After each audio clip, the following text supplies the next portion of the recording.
విశ్వశక్తి సహాయంతో డబ్బు, ఐశ్వర్యం మీ సొంతం చేసుకోండి. కేవలం రూ. 999కి లా ఆఫ్ అట్రాక్షన్ వర్క్షాప్. తేదీ అక్టోబర్ 25. నమస్తే, నేను మీ మాధురి. శారద గారు ఈరోజు మాకు ఏ టెక్నిక్ చూపిస్తున్నారు? దాల్చిన చెక్కతోటి మనము మనీ ఎలా అట్రాక్ట్ చేయాలో మంచి టెక్నిక్ చెప్తాను. దాల్చిన చెక్కతో? దాల్చిన చెక్క. ఓకే. ఏంటి మేడం దాల్చిన చెక్క అని అలా అంత తక్కువగా తీసి పడేశారు? ఇది చాలా పవర్ఫుల్ టెక్నిక్. లక్ష్మీదేవికి చాలా ఇష్టమైనది ఇది. ప్లస్ దీన్ని మనం భోజనంలో వేస్తే మంచి ఫ్లేవర్ వస్తుంది మేడం. ప్రతిరోజు మార్నింగ్ నైట్ ఒక దాల్చిన చెక్కని పిల్లలకి ఎక్కువ ఇస్తే ఎసిడిటీ ప్రాబ్లం రావచ్చు. చిన్న ముక్కని మనం మాట్లాడుతున్నప్పుడు కానీ తిరుగుతున్నప్పుడు కానీ ఒక ముక్క నోట్లో వేసుకొని దాన్ని ఎంజాయ్ చేయొచ్చు మేడం. చాలా బాగుంటుంది. టేస్ట్ పరంగా కూడా బాగుంటుంది. బిర్యానీలో కూడా వేస్తాము, మసాలాలో కూడా వేస్తాము. చాలా బాగా దీంతో మనం మనీ ఎలా మేనిఫెస్టేషన్ చేయాలో మంచి టెక్నిక్ చెప్తాను. అందరూ చేయండి మేడం. ఫస్ట్ మీరు ఇంటికి వెళ్ళిన వెంటనే మిక్సీ తీసుకొని దీన్ని పౌడర్ చేసేయండి. బాగా పౌడర్ చేసి ఫైన్ పౌడర్ చేసేసుకోండి. ఫైన్ పౌడర్ చేసేసుకున్న తర్వాత మీ ఇంట్లో డబ్బులు ఎక్కడెక్కడ మీరు స్టోర్ చేస్తారో చూసుకోండి. మాకెవరికి చెప్పకండి, కానీ మీరు చూసుకున్న తర్వాత మీరు ఒక నోటు తీసుకోండి. అది ఎంత నోట్ అయినా సరే, 500 1000. ఇప్పుడు 500 పెద్ద నోట్. ఇప్పుడు 2000 లేదు కాబట్టి 500 మనకి పెద్ద నోటు. ఆ మిక్సీలో నుంచి పౌడర్ తీసుకొని మీరు మేనిఫెస్టేషన్ చేసుకుంటూ ఉండండి. ఇలా నోట్ తీసుకోండి, నోట్ పై నుంచి ఇలా వేయండి. ఇలా వేస్తూ మేనిఫెస్టేషన్ చేసుకోండి. ఈ డబ్బుకు నేను ఏ రకంగా అయినా కూడా ఎప్పుడైనా మిస్యూజ్ చేస్తుంటే కనుక ఐఎమ్ సో సారీ అని చెప్పాలి. ఆ తర్వాత ప్లీజ్ ఫర్గివ్ మీ అని చెప్పాలి. ఆ తర్వాత ఏం చెప్పాలి? ఐ లవ్ యూ అని చెప్పాలి. మళ్ళీ థ్యాంక్ యూ అని చెప్పాలి. ఇవి 4 వర్డ్స్ అయితే మనం నేర్చుకున్నాం కదా. అదే ప్రకారమే చెప్పుకుంటూ మనము దాల్చిన చెక్క పౌడర్ని నీట్గా ఇలా వేస్తూ నిదానంగా వేయండి. మీ విష్ చెప్తూ వేయండి. ఇలా వేస్తూ ఎండింగ్కి వచ్చే లోపల మీ విష్ అయిపోవాలి. అయిపోయిన తర్వాత దీన్ని జాగ్రత్తగా ఫోల్డ్ చేసుకోవాలి. ఇలా పేపర్ లాగా జాగ్రత్తగా ఫోల్డ్ చేసుకోండి. అది పౌడర్ కింద రాలిపోకుండా ఫోల్డ్ చేసుకోండి. మీరు ఎన్ని ఫోల్డ్ చేసుకుంటారో ఇలాంటి నోట్స్ మీ ఇష్టం. ఒక కట్టెలో నుంచి ఒక నోట్ తీసుకోండి, ఒక కట్టెలో నుంచి ఒక నోట్ తీసుకోండి. కట్టలు ఉంటాయి కదా మేడం మన ఇంట్లో డబ్బులు. ఆ డబ్బులన్నింటినీ కూడా మీరు లేని వాళ్ళు ఏం చేయాలండి? కట్టలు లేని వాళ్ళ దగ్గర కూడా 10 రూపాయల నోట్ ఉంటుంది కదా మేడం. ఆ 10 రూపాయల నోట్తోనే చేయండి. మీకు ఎలా వస్తుందో ఆ డబ్బా నిండిపోతుంది. మీరు ఇలా చేసిన తర్వాత దీన్ని మీరు రెడ్ కలర్ థ్రెడ్ తీసుకొని దీన్ని చుట్టేసి మీ పర్స్లో ఒకటి పెట్టుకోండి.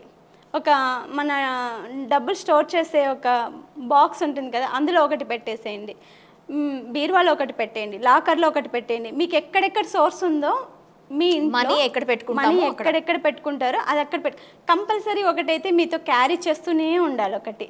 ఇది చేసిన తర్వాత ఇలాంటి నోట్స్ ఇప్పుడు చాలామంది నీడెడ్ పీపుల్స్ ఉంటారు. మనకి డబ్బులు ఉంటాయి, అంతో ఎంతో కొంచెమైనా మనకు సహాయం చేసే గుణం ఉంటుంది కదా మేడం. నాకు ఈరోజు ఎవరికైనా సహాయం చేయాలి అనిపించింది అనుకోండి. ఫర్ ఎగ్జాంపుల్, ఆ రోజు నాకు ఇంత అమౌంట్ వచ్చింది, నాకు ఇది చేయడం ద్వారా ఇంత అమౌంట్ వచ్చింది, మేనిఫెస్టేషన్ ద్వారా వర్కౌట్ అయింది, నాకు కొంచెం అమౌంట్ వచ్చింది అనుకోండి. దాంట్లో నుంచి మీరు 2% కానీ 5% కానీ తీసేయండి. తీసేసిన తర్వాత ఇదే దాల్చిన చెక్క పౌడర్ని సేమ్ అలానే వేసి వాళ్లకు మీరు ఇవ్వండి. ఎవరైనా నీడెడ్ పీపుల్స్, భోజనానికి లేని వాళ్ళు, అన్నదానానికి, ట్రస్ట్లకి, చారిటబుల్కి, లేకపోతే గోశాలలకి, ఇలా ఎవరికైనా మీరు ఇవ్వాలి అనుకున్నారనుకోండి, ఆ నోట్లో సేమ్ ఇలానే వేసి వాళ్లకు మీరు గిఫ్ట్ లాగా ఇవ్వండి. అలా మీరు మనీ ఏదిస్తే మనకు అదే వస్తుందని విశ్వం చెప్పింది కదా. మీకు వచ్చిన తర్వాత మీరు ఇవ్వాలి కదా, గ్రాటిట్యూడ్ చెప్పాలి కదా. కాబట్టి మీరు ఇవ్వండి. ఎలా ఇవ్వాలి? బాధపడుతూ అస్సలు ఇవ్వకూడదు, హ్యాపీగా ఫీల్ అవ్వాలి. ఈరోజు నేను ఈ 1000 రూపాయలు నేను ఈ నీడెడ్ పీపుల్కి ఇస్తున్నాను. ఇది ఇచ్చేటప్పుడు కూడా ఒక టెక్నిక్ ఉంది మేడం. మనం ఇచ్చేటప్పుడు ఎప్పుడు నోటు మన వైపు ఇలా చూస్తూ ఉండాలి. మడత అనేది మన వైపే ఉండాలి. ఇచ్చేటప్పుడు మనం ఇలా ఇవ్వాలి, తీసుకునేటప్పుడు ఇలానే తీసుకోవాలి. ఓకే. మనము టెక్నిక్స్ ఉన్నాయి కదా మేడం. మనీ ఇచ్చేటప్పుడు ఈ చేత్తో ఇచ్చేయాలి, తీసుకునేటప్పుడు ఈ చేత్తో తీసుకోవాలి. ఇది సేవ్ అవుతుంది మనకి. ఇచ్చేటప్పుడు మాత్రం ఈ చేత్తోనే, కుడి చేత్తో ఇవ్వాలి, ఎడమ చేత్తో తీసుకోవాలి. ఇది లాజిక్. దీన్ని తీసుకెళ్ళి మళ్ళీ మనం పర్స్లో పెట్టేసుకుంటాం. ఇదే నోట్ని మనము ఒక ఫ్రేమ్ చేయించుకోవాలి. 10 రూపీస్ నోట్ ఉందనుకోండి, 20 rupees, 50 rupees, 100 rupees, 500 rupees, 200 rupees notes ఉంటాయి కదా. దీనికి మనం ఫోటో ఫ్రేమ్ ఎలా చేయించుకుంటాము? అలా ఫోటో ఫ్రేమ్ చేయించుకోండి. ఒక ఫోటో ఫ్రేమ్కి మీకు 1000 రూపీస్ అవ్వచ్చు. ఇలాంటి 500 రూపీస్ నోట్ ఒకటి అతికిస్తాము, 200 రూపీస్ నోట్ ఒకటి అతికిస్తాము, 100 రూపీస్ నోట్ ఒకటి అతికిస్తాము, 50 రూపీస్ ఒకటి అతికిస్తాము, 20 రూపీస్ ఒకటి, 10 రూపీస్ ఒకటి. ఇప్పుడు మనకి అవైలబిలిటీలో ఉన్న నోట్స్ అవే కాబట్టి అన్నింటినీ మనం ఒక ఫ్రేమ్ లాగా తయారు చేస్తాం.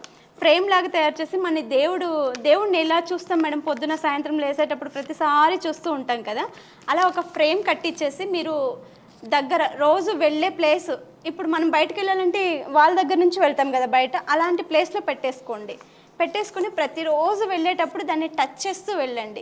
నా దగ్గరికి మనీ రావాలి, నా దగ్గరికి మనీ రావాలి, ఏదో ఒక రూపంలో నేను వర్క్ చేసిన చోట నాకు ప్రమోషన్ రావాలి, ఆ ప్రమోషన్ నుంచి నాకు ఇంకో డబ్బు రావాలి, లేకపోతే నేను ఇంకొక జాబ్ చేస్తున్నప్పుడు ఆ జాబ్లో ఇంకొక ప్లేస్లోకి వెళ్ళినప్పుడు డబ్బు రావాలి, లేకపోతే నేను ఎవరికైనా ఇచ్చున్నాను అది నాకు వడ్డీ రూపంలో రావాలి, ఏదైనా మీకు డబ్బు ఎలా రావాలి అనుకుంటే, లేకపోతే నేను జాబ్ చేస్తున్నాను ఇంకో దాని ఆల్టర్నేటివ్గా ఇంకో జాబ్ చేస్తున్నాను, దాని పరంగా నాకు జాబ్ రావాలి, డబ్బులు రావాలి అనుకోండి, మీరు ఏం చేస్తారంటే దాన్ని టచ్ చేయండి. ప్రతిరోజు బయటకు వెళ్ళేటప్పుడు ఆ ఫ్రేమ్ని టచ్ చేయండి, ఫ్రేమ్ని టచ్ చేసి వెళ్ళండి, ఫ్రేమ్ని టచ్ చేయండి, నాకు ఈరోజు ఏదో రూపంలో డబ్బు వస్తుందని విష్ చెప్పుకుంటూ వెళ్ళండి. ఖచ్చితంగా మీకు అట్లీస్ట్ ఆ రోజు మీరు బయటకు వెళ్ళినందుకు ఎవరో ఒకరు పిలిచి మీకు డబ్బు ఇవ్వడమో, లేకపోతే మీకు ఎవరైనా ఎప్పుడైనా ఇవ్వాల్సిన వాళ్ళు ఇవ్వడమో, లేకపోతే నాకు ఇది జరిగిందని ఏదో ఒక రూపంలో మీకైతే మనీ అయితే అట్రాక్ట్ అవుతుంది. ఈ దాల్చిన చెక్క పౌడర్ టెక్నిక్ చాలా పవర్ఫుల్ మేడం. ఇదే దాల్చిన చెక్కని మనము ధూప్ స్టిక్ ఉంటుంది కదా, ఆ ధూప్ స్టిక్లో వేసి కాల్చి ప్రతిరోజు మనం బయటకు వెళ్ళేటప్పుడు దాన్ని ఒక బొట్టులాగా కూడా పెట్టుకొని వెళ్తే మనీ అట్రాక్షన్. ఇప్పుడు ఎవరికైనా అప్పులు ఇచ్చాము, మనకి రావట్లేదు అనుకోండి, ఆ బొట్టు పెట్టుకొని వెళ్ళి వాళ్ళని అప్పు అడగండి, ఇస్తారు, 100% ఇస్తారు. ఈ దాల్చిన చెక్కని నోట్లో వేసుకొని వెళ్ళి వాళ్ళని మాట్లాడండి, మీకు ఎవరైనా అప్పిచ్చుంటే ఇవ్వట్లేదు అనుకుంటే ఈ దాల్చిన చెక్కని తీసుకొని నోట్లో పెట్టుకొని వెళ్ళి వాళ్ళతో మాట్లాడండి, ఆ డీల్ ఓకే అయిపోతుంది. వాళ్ళు ఇప్పుడు ఒక ఇంటర్వ్యూస్కి వెళ్తూ ఉంటారు, ఇంటర్వ్యూస్కి వెళ్ళేటప్పుడు వాళ్ళు ఈ దాల్చిన చెక్క వేసుకొని వెళ్ళటం వల్ల అందులో కూడా సక్సెస్ అవుతూ ఉంటారు. ఇంటర్వ్యూకి వెళ్ళే వాళ్ళకి టెక్నిక్స్ వేరే, డబ్బుకు మేనిఫెస్టేషన్కి లవంగం. మీరు ఇంటర్వ్యూకి వెళ్ళేటప్పుడు బెల్లం ముక్క నోట్లో వేసుకొని వెళ్ళాలి. ఓకే, అంటే ప్రతి వర్క్కి ఒక్కొక్క డిఫరెంట్ ఉంటుంది మేడం. లక్ష్మికి అయితే లవంగం అని, మెమొరీకి అయితే లవంగం అని ఇలా యూస్ చేస్తాము. మనము ప్రతిదానికి ఒకే టెక్నిక్ యూస్ చేయలేము. Okay madam, thank you very much.